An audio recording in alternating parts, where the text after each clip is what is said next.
we're going. Oh, are we doing voices? Oh, this is All right. about Is Shane. this how Happy birthday, Shane. Okay. His birthday was yesterday. This is from Russ. I know. Wow, you're turning 50. This is quite frankly surprising, since I thought you were much older than that. I've only known Shane for about 4 years, since moving from Los Angeles to Boise in 2020. So I do not know Shane as well as most. But I must admit, Shane continues to surprise me. I had a former client in need of e-marketing experience. E-marketing.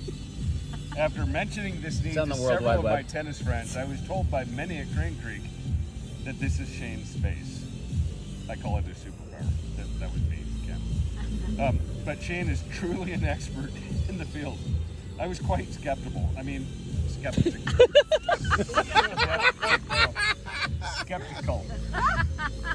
It's a combination of pessimistic and scuff you up. Skeptical. I mean, I know Shane as a foul-mouthed, liquor-swallowing, poorly attired tennis player, not as an e-commerce intellectual. But I said, what the hell? I would give Shane a chance to make a presentation to my client. So we flew to LA and he wowed me, capital, wowed me. And the entire executive committee of the company with his expertise and his insight. Turns out Shane is much, and I mean much, smarter than he looks. I thought he was dumb. Indeed, he looks dumber than a box of rocks. So the bar was not by, but still. Speaking of looks, everyone knows Shane has a unique approach to tennis apparel. A trendsetter of sorts. He likes to wear sleeveless shirts to flaunt what he apparently believes are big biceps. As far as I can tell, he does this to try and intimidate his opponents before the match even starts. The problem with his approach is that after 3 short court warm-up strokes, his opponents realize that Shane sucks. And he can't play tennis worth shit. But being adaptable, once Shane realizes that his opponent is not intimidated by his sleeveless experience, he turns to plan B. In a further effort to create havoc and maintain his aura of intimidation, Shane tries to crowd the net, particularly in doubles when he is playing with his butt buddy Darren. Shane is a disciple of Coach Greg Patton and his advice. Stand so close to the net that your dick can touch it. Of course, that means that Shane has to stand really close.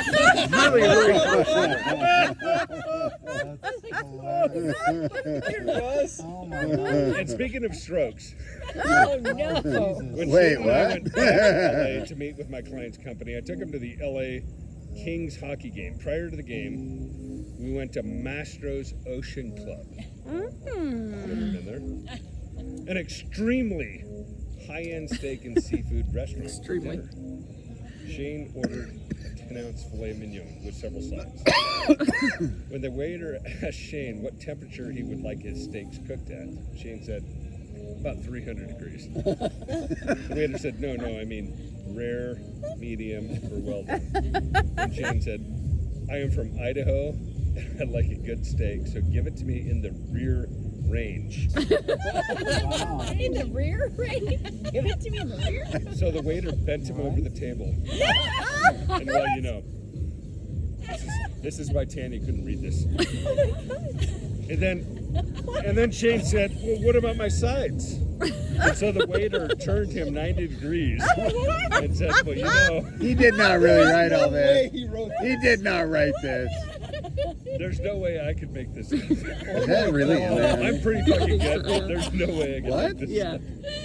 That's why Tanya wanted Ken to It's like read Bob this. Newhart meets Obviously. Rodney Dangerfield as this guy. I mean, there's just no way this happens. But I think I acted it out. You the way did. he did. Yes. Okay, Yes. So, I don't understand. You can read it later. No, you and can read again, it Shane, later. this is not me, this is Russ. Yes.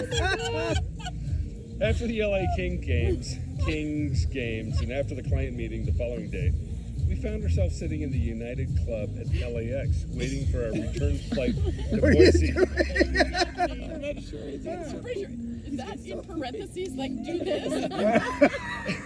After several cocktails, so I can relate. This is why Tanny wanted me to read it. 'Cause after several cocktails, I began to probe a little more into Shane's background. Probe into his background. Yeah, see, there's words here. Yeah. Words have meanings. He talked a bit about a beautiful, wealthy young woman who he met while working in California. And from what I could tell, she was quite spectacular. When I asked what happened, he said something about it just not working out. And that we just weren't compatible. Oh boy. The conversation then turned What's to... going on? What was that noise? Kim's gonna fall in the pond, and it's gonna be amazing because I'm gonna get it on video. The conversation I didn't then think turned to his awesome wife, Tanya. Easy, Ken. Easy. Now, Tanya is a strong, to the point, smart, entrepreneurial, and beautiful woman, which has always made me wonder, what the hell does she see in Shane? Then, after thinking about everything about Shane that I knew and had observed, the dumb look, the self-absorbed sleeveless shirt, the constant efforts to flaunt what he believed to be a muscular physique, his hanging out at a CrossFit gym, his insistence on playing men's doubles, his relentless effort to tickle his wiener on the tennis court nets, his tight relationship with Darren, the rather disturbing relationship with the beautiful, wealthy woman from California. The pieces of the puzzle that is Shane begin to take shape. I finally realized that Tanya is not Shane's wife. Tanya is Shane's beard. What? Oh boy. This guy. Christ, Russ. I know. Shane, we love you regardless of your orientation. No judgments. You are now 50 years old. It's time to live your truth. Come out of the closet and be who you are. Live the rest of your life as the flaming homosexual we all know you to be. Wow. Seriously, and jokes aside. I mean, yellow jeans, merch, Shane, it's all there. I am privileged to have gotten to know you just a little during my time here in Boise, and I am grateful that I was among those who was asked to roast you. Enjoy your 50th, and may your future be filled with love, happiness, and good fortune. Happy birthday, Russ. Sauer. Wow. Wow. Well done, Dan. Wow. Well done.